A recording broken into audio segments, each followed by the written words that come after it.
Hi, students. This is Danelle Stevens, professor in curriculum instruction, and I have with me Terra Makowski, and we are going to look at her DARS web audit. And this will also help you um, figure out what's on the DARS report.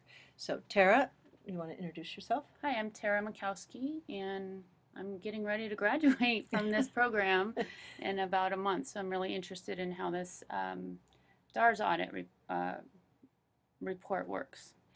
Okay, and we've already gone through it once and talked about it, but what I want to do is I'm going to use this arrow and point out things that you should pay attention to in the report. Remember, the DARS report is just what I call it's a robot, and all the robot does is has the requirement, doesn't have the requirement, has the requirement, doesn't have the requirement. So if there's any deviation in your program from what normally students take, then the DARS report will go, whoop, dump this out, and then that's when your advisor can jump in and say, oh, no, no, no, do count those courses. And this was the situation that we had with Tara. So here's her name, and she called this up by going into Banner, right? Bandwidth, yeah. Yeah, BANWeb, Mm-hmm. and then we went to Records, student maybe. records, Mm-hmm. and then it said DARS report, and you had to fill in that, which is another lesson in itself. But take the last catalog, when the bottom one was the catalog, and it was oh Oh, 09. oh 09. Just take the bottom, whatever the bottom one is, because it says catalog year.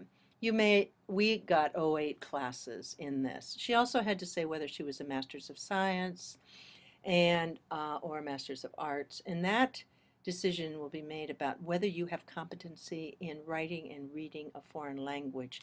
Then you would have a Master's of Arts, and you would go to the World Languages Department to get that validated. Otherwise, all of us, including me, are Masters of Science. Okay, and we notice here at least one requirement has not been satisfied. So don't panic. Mm-hmm. Don't panic. That's just DARS saying something doesn't match, okay? So, and here's a legend on whether it's required or not or complete. Don't pay too much attention to that until we get down below. Okay, she's applied for graduation, it says for here, good. So they already have those records. And then in here, she has coursework that she took before the 7 years. You know, there's a 7-year window in the Graduate School of Education, right? Yes. And you took a couple of actually core classes before the 7-year window. So Mm-hmm. those have kind of fallen off the cliff, and we cannot count those in her program. Some of that is due to recency. We're hoping that the more recent versions of these classes have more recent content. Mm-hmm. And this is when she was admitted in the summer of 2006. Uh, and it's also telling you the limitation of the use of some courses, probably practicum courses that can not be used. This was a reading practicum. We don't allow that in the master's. Talked about what is her cumulative GPA. And then it looks like she's met the requirement of a GPA above 3.0, which is great. And it also says, to get a master's, yeah, you know that it's a 45 credits, and it's called MA EDCI or MS EDCI, Education, Curriculum, Instruction, okay. Right. So she has 39 credits and 6 credits in progress, so that makes 45, which is the requirement.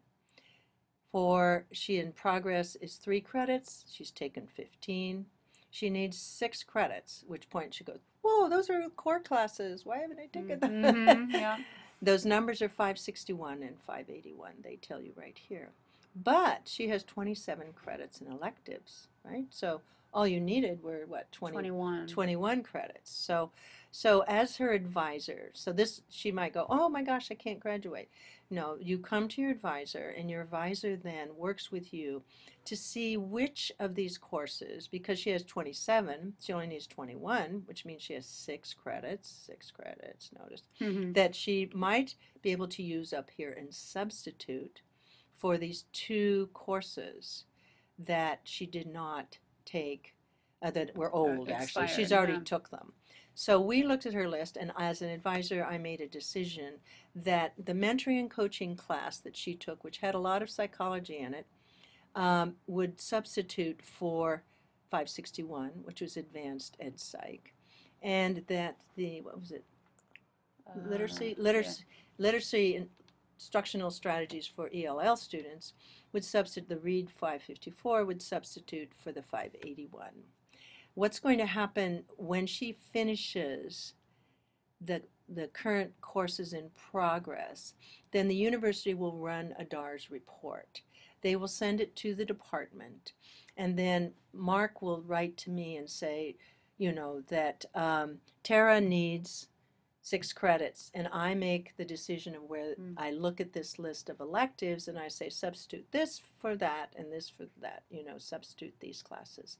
And then that's all that happens, and then everything goes smoothly. Okay. But now that we've done that verbally and I wrote it on your program there, you're all set, and so you don't have to worry about it. So these and then you also notice this last part is courses are not used to meet the degree requirement.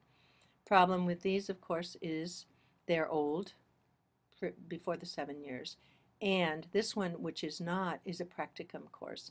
And we don't take practicum courses in the master's program. So that's how to read a DARS report. What do you think? Mm-hmm. It makes sense now that you walk through all that. Yeah. Okay, good. Well, we hope this helps you, students. I will pass this on to students when they come, or maybe I'll give it to Mark, and pass it on to you so to help you read your report. Okay, best of luck.